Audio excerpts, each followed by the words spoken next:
Hello sa inyo mga pare ko. Magpi-fishing na naman tayo. Ngayon yung gagamitin natin, air gun. Kasi nung nakaraang araw namingwit kami dito, nakita namin maraming isda na lumulutang. Umiinom sila sa may surface. Kaya susubukan namin ngayon na air gun naman yung gagamitin natin pang fishing. Tara na, pisa na tayo. Papunta na tayo ngayon sa may site mga pare ko. Sana swertihin tayo ngayon. Dito rin tayo nag-fishing nung minsan. Mahangin pa naman yung panahon. Sana swertihin pa rin tayo. Ito nga pala yung yung gamit kong baril. Ano siya? Armscore. Yung mga silencer na ganito mga pare ko, ginagawa lang namin to, mga improvised to. Ayan nyo, sa susunod na video papakita ko sa inyo kung paano namin ginagawa yung mga silencer na ganyan. Pero yung kasama ko mga pare ko, iba yung gagamitin niya. Yung tinatawag nila na tiksay. Sa amin dito sa Pampanga tawag namin dun fishing dart. Ito siya mga pare. Nakita mo pa? Ayan. Baril. Bala. Yun. May tansi siya mga pare. So kung nabaril mo yung isda, di mo na kailangan lumusong ng tubig. So, try na natin. Ayan na mga pare. Isiset na niya yung kanyang fishing dart. Ingat nga pala sa paggamit ng mga ganyan mga pare ko, ya. Huwag mong tutuwid yung mukha nyo pag naglalagay ng gusto. Basta pag pinasok nyo yung bala sa may barrel, huwag nyo itututok yung mukha nyo. Ayan, kailangan ng pansundot para may pasok yung bala.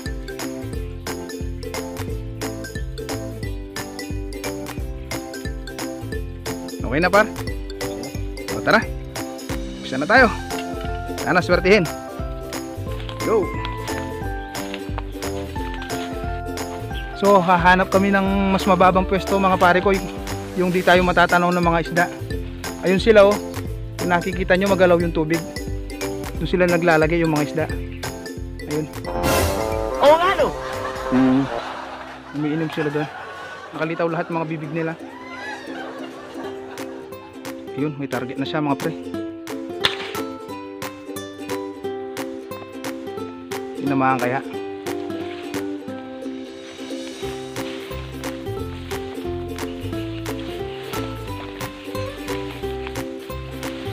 Kuha par? Ayun. Wala. Kuha siya. Ayun. Pwede nung pagtsagan dyan. Ito siya mga pare ko, yung nakuha niya. Ayan. Di ganong kalaki yan, pero pwede na rin mga pare ko. Dito na naman tayo kakain yan, magbubudel fight tayo. Ayos par? Ayos na, ayos. Sige. Hirap pa. Yun, pakita natin kung paano niya tinatanggal. Balik lang natin. Ayun. Oh, 1-0. Okay. Mainit yung pwesto natin pare. Yan. Pero nung isang araw mga pare ko, malalaki yung lumulutang dito. Baka sa kabila dun. Doon banda sila sa kabila doon.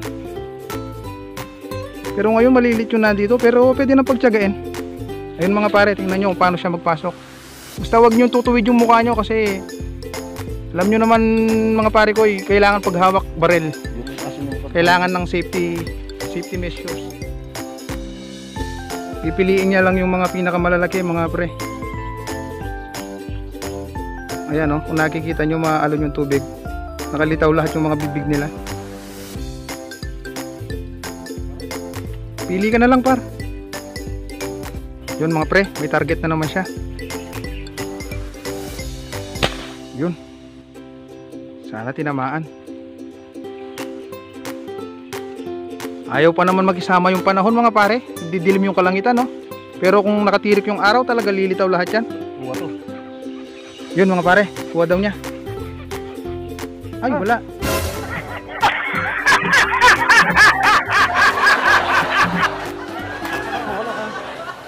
Paano ako niyan pare pag ako yung nakatama, di lulusong ako. Kasalanan mo na yun. Nako. Dapat pala nagdala din ako ng ganyan guys, pag ganyan na Tanggalin na muna natin. Oo, pag may damage na yung tansi, kasi pag pinutok natin yan, mawawala yan. Kaya kailangan nakamonitor tayo sa mga tansi natin. Bawat may makita kayong gasgas sa tansi, magpanibago na naman kayo ng buhol. Tanggalin nyo yung may gasgas mga pare. Meron naman na bibili na talim na ganyan sa mga air gun shop o kaya sa mga nagkakarga ng CO2. Meron silang set na nakagawa na agad yung ganyan. Kung di ako nagkakamali guys, mga 250 yata, kasama na yung tansino no, tsaka yung spooler. Yun oh, nakalitaw lahat yung mga bibig nila oh. Kaso di sila ganyan kalaki. Pero pwede nang ulamin yan. Yan oh, nakalitaw lahat mga bibig. Nakaisa pa lang tayo. Yun oh.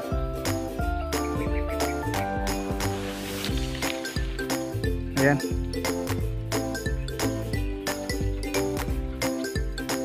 Yung mga balang ginagamit namin mga pare ko, ginagawa lang namin yan sa pamamagitan ng mga barena.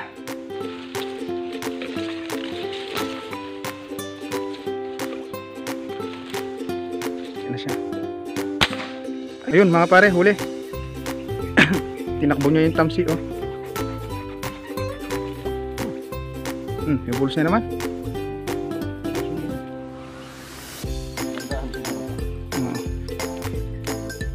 Pare, yun na naman yung malaki oh.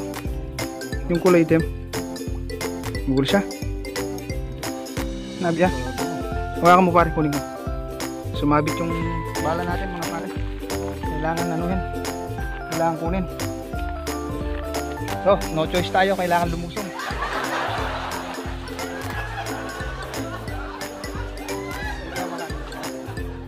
Hanggang dibdib lang naman.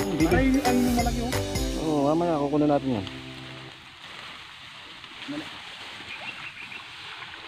Ay, malalim par. Hari. Malalim. Ganda eh.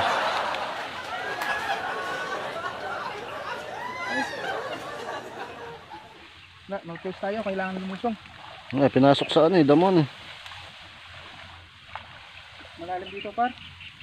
Lulubog ako rito. Ay. Ano pa yung isda? Pinasok sa ano eh. Sana. Pare, bagay ako mo yung salamin ko. Sandali. Para lusong ako. Baka maano ng tubig eh. Wala tayong pambili. So ayan guys, medyo pinasok sa damo yung bala kaya lulusungin talaga. Lalim nito.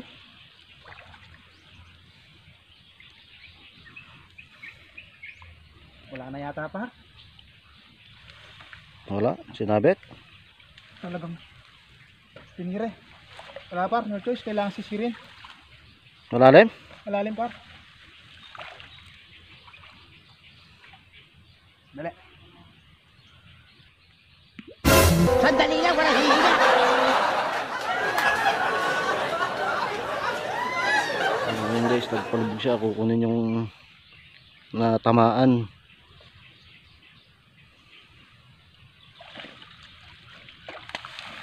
Lalim dito par. Nandiyan pa yung isda? Nandiyan, nandito. Aso di ganun kalaki yan par. Oh, pwede na yan. Ihaw to. Lalim.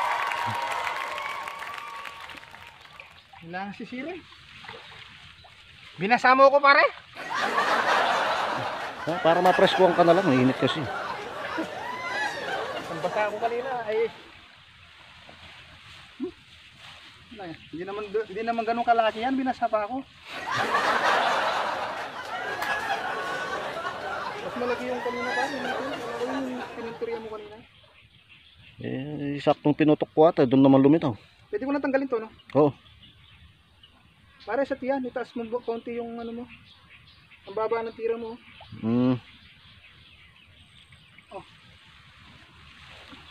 Yun.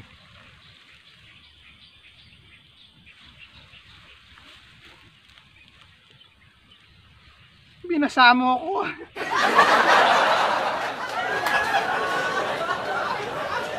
Problema mga pare ko pag maraming damo sa pwestuhan natin. Nasasabit talaga yung tansi.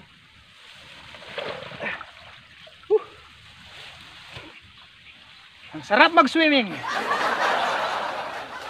Ang basa tayo. Hindi pa sila nabulabog pa? Hindi. So yun. Basa. Dito pilipitan dila nito eh. Sumabit eh. Sa kabila talaga paro. Ayun oh. Mula dito, kitang-kita mo yung ano nila. Yung mga bibig nila, yun umiinom sa surface. Yun mga pre. Kailangan lumipat ng pwesto kasi maliliit yung una nating spot na pinuntahan. Subukan muna natin dito mga pare ko. Yun, may target na siya mga pare ko. Yun, tinamaan mga pare. Nice. Dahan-dahan lang yung paghila par. Ayun pa oh. Hindi sila dala pare oh. Pagkatapos ng putok nakalitaw na naman. Ang laki niyan pare oh. Yun kung makikita nyo mga pare ko, hinihila yung tamsi. Alam na tinamaan mo. Yun oh. Ayun oh. Kita nyo. Ay. Baka sumabit na naman yan par. Pumunta sa water lily. Ayun na sinasabi ko eh. Sumabit na.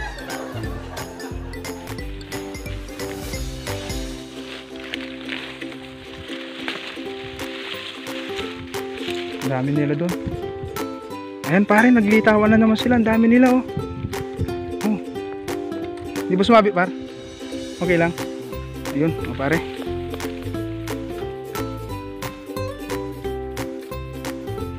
Ayun. Pwede lang pagtyagaan yan. Ay, sumabit par, sandali. Sumabit sa sanga. Dali pare, baka mahulog. Hirap ng maraming dala. Dali pare. Ayan siya, sumabit sa saging.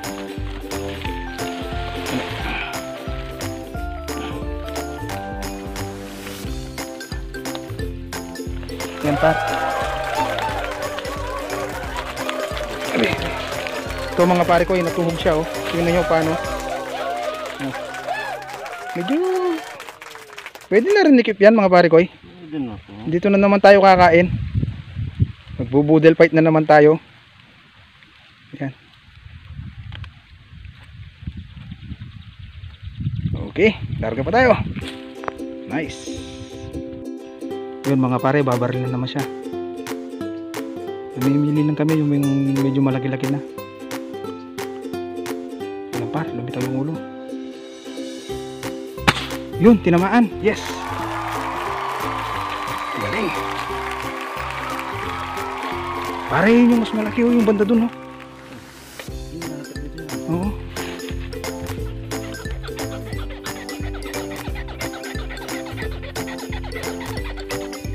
Yung mga pare oh. Ayan. Ayan mga pare. Kita nyo. Malaki-laki na rin yan. Galing ya. Hindi tayo pwedeng magpalitaw kasi nabubulabog sila kaya kailangan ng medyo nakatago tayo. Uy, naman, yes. Yan, pwede nang pagtsagaan yan. Okay, nakaapat na tayo mga pare ko.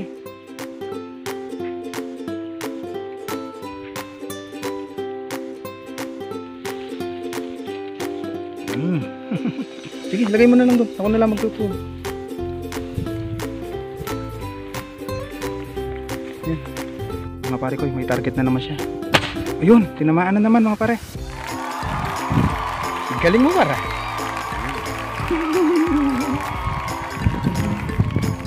Galing ah.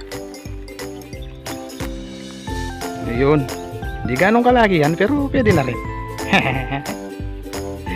Headshot. Kaya nga ikaw alam kung magaling ang tsamba mo, malakas ka. Kahit ganyan kalalaki mga pare, pag naipon natin yan, marami-rami rin yan. Oo.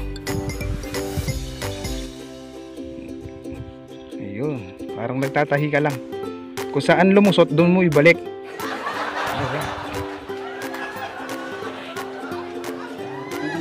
Yan mga pare, may target na naman siya. Uy, tinamaan? Na? Hindi.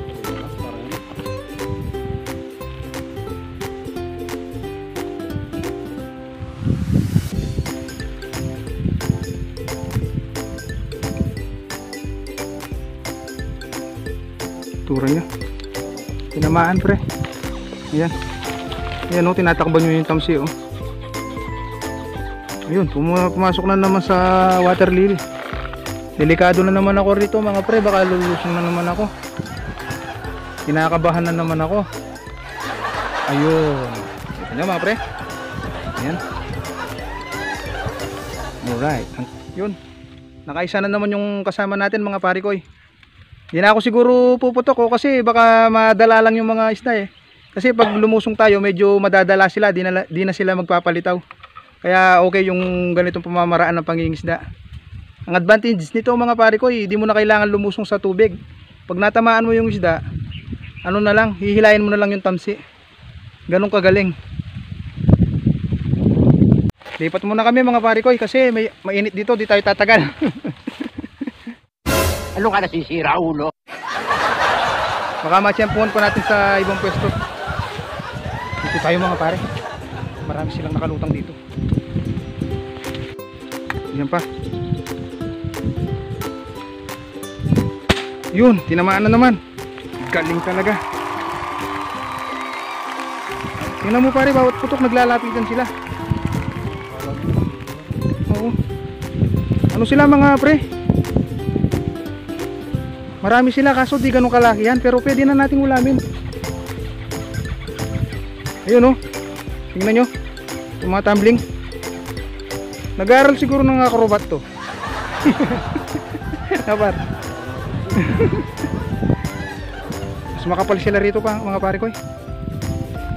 Ayan na. Oh. Ayun. Galing. Nice.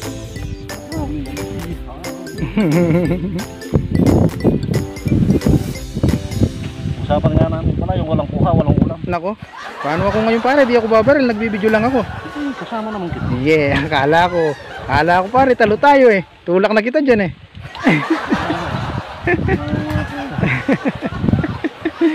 So yun. Bubog na naman. Ayun. Natin alam.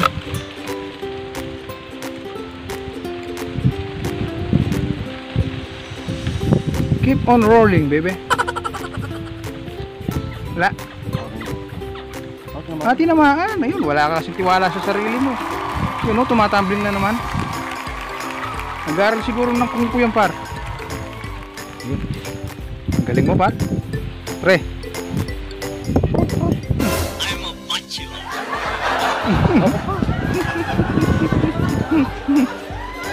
Ayun o. Yes. Alit lang siya. Pwede na yan par. Kesa sa mag-ulam tayo, mangga lang. Anong gusto mo?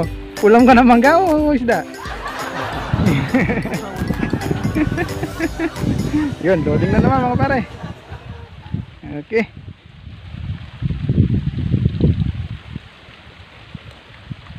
A few moments later. Nga pala mga pare ko, no? Naghiwalay kami kanina na namaril ako kaso pellets yung gamit ko. Ayan, no? Diyan ko tinamaan sa may ulo. Pag pellets yung gamit namin guys, talagang pumupinterya kami ulo. Kasi yung tendency nun, pag tinamaan mo sa ulo yung tilapia, lulutong siya, hindi siya lulubog. Okay.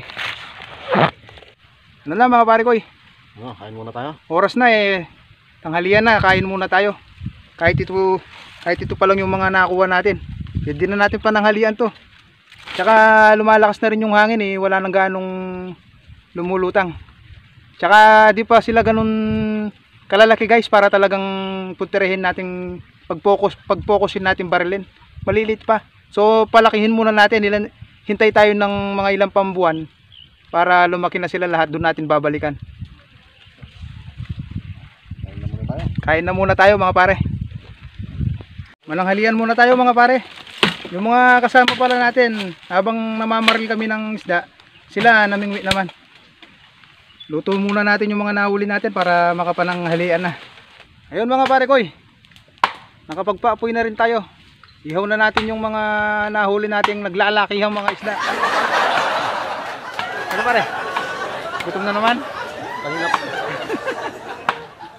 Ayun, ang taas ng apoy namin, no, parang magluluto kami ng karne.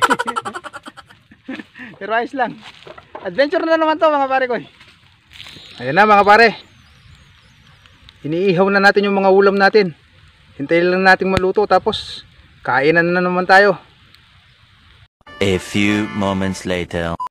Okay, kain na mga pare koy. Ito yung pinakamasarap na party eh. Kainan na naman. Anta mo. Anta. Ayun ka. Ha? Ayun, yung ano na lang. Kata yung ano niya. Sandok. Sarap naman. Labaril natin kanina. Init.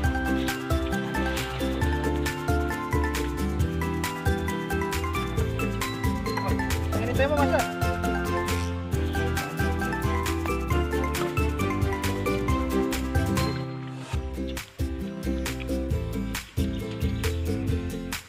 Ay, sandok. Tumayo ka ng parang. Wala kang doon sini? Ikaw?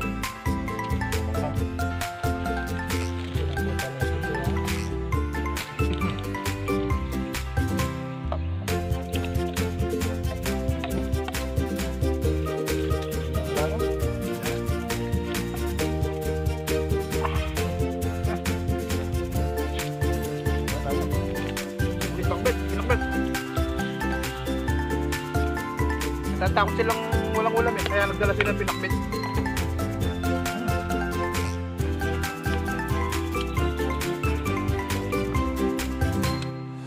Tataba ka na naman yan pare. Oo.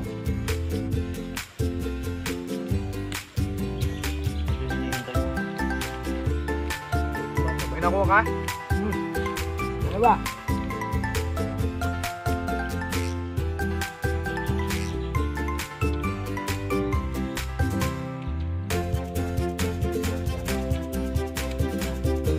Sabi mo may nakuha? Wala.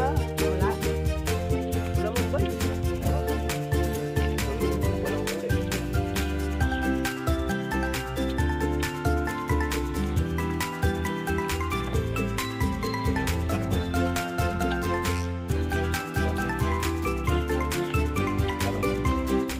So mga pare koy, salamat sa inyo ha, dahil sinamahan nyo na naman kami sa isa na naman adventure.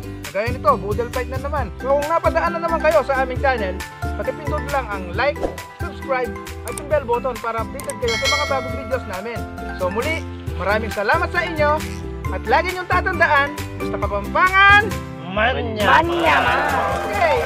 Maraming salamat mga pare ko.